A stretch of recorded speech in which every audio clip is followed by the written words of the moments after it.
E a gente falava mais cedo aqui, com uma matéria do nosso querido Manuel Marçal, sobre a posse de Marina Silva, que ontem foi super prestigiada. Já era esperado, Ricardo, que ela tivesse esse prestígio todo?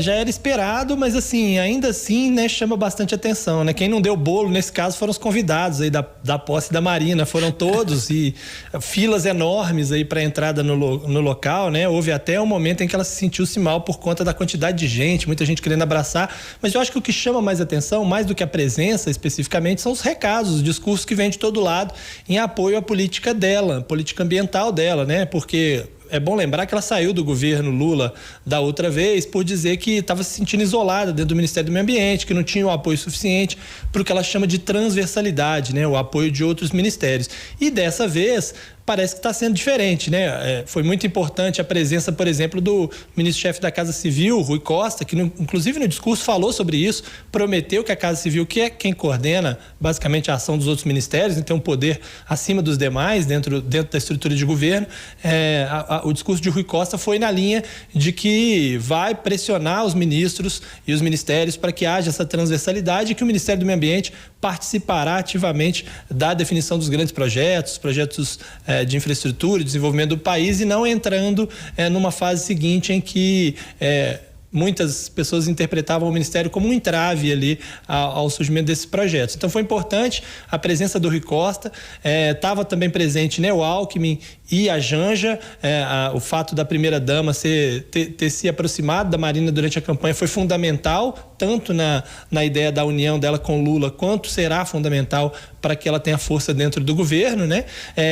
O Alckmin também falou sobre meio ambiente na posse. O Carlos Fávaro, ministro da Agricultura, que é de onde, imagina-se, poderia vir o maior conflito com o meio ambiente, disse em sua posse que vai trabalhar em conjunto com a Marina Silva, que o Brasil vai ter a maior agricultura sustentável do mundo, né? A Marina também brincou com ele na posse dela ao dizer que ela espera que eles tenham um bom entendimento, né? Se Deus quiser, ela ainda fala assim. Ainda para ajudar a Marina, o ministro da Secretaria-Geral da Presidência, que é o Márcio Macedo, que é o ministério que está mais próximo ali do Lula, né, do lado do presidente para as tarefas administrativas da presidência, é um biólogo, né? O Márcio Macedo é biólogo, já teve várias atuações em secretarias de meio ambiente ao longo da carreira, então sim, ajuda também nessa articulação junto ao Lula para que a Marina tenha o máximo de poder político suficiente, né?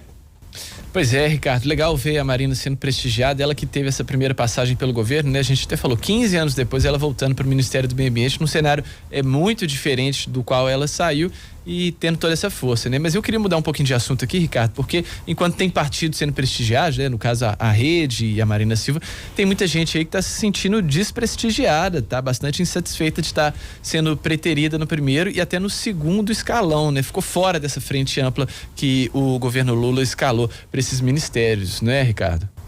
Exatamente, partidos que estiveram muito mais diretamente com o Lula do que outros, né? Partidos, inclusive, alguns deles que estavam no primeiro turno, né?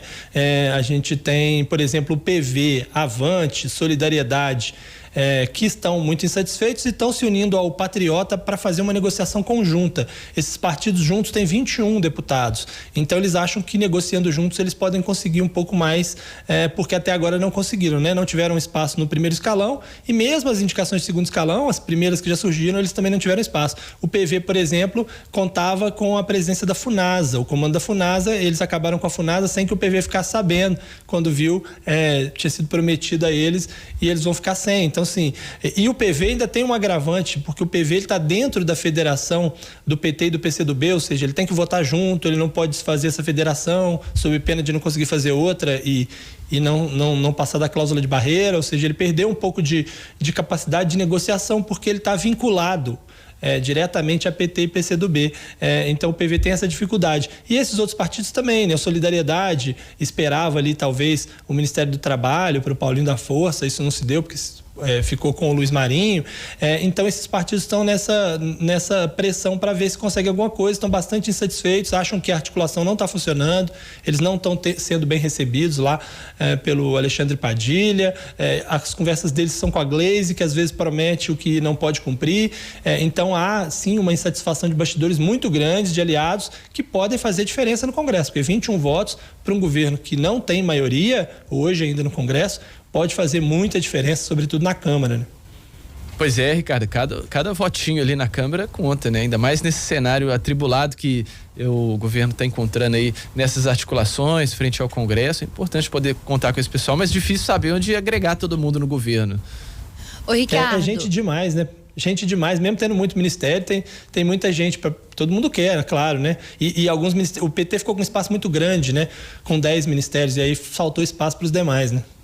Pois é. É isso. Ô, Ricardo, e como é que vai ser o dia hoje aí em Brasília? Bom, o mais importante hoje é a posse da Simone Tebet, né? Tem outras coisas ao longo do dia, mas assim, o grande evento, o evento mais esperado é a posse da Simone. Também espera-se seja muito prestigiada, né? Ela ainda não tinha anunciado nomes para o seu ministério, né? Cargos de segundo escalão, então há uma expectativa também de que alguns nomes sejam apresentados. A posse dela foi empurrada um pouco mais para frente justamente por isso, né? A gente até falou ontem que ela jogou uma indireta de que só foi chamada no dia 30 e que por isso ainda precisava costurar aí esses nomes, né? Ela estava com dificuldade de achar alguns nomes, ela está prometendo diversidade na pasta dela e é o grande evento do dia, é a grande expectativa do dia, a posse da Simone Tebet.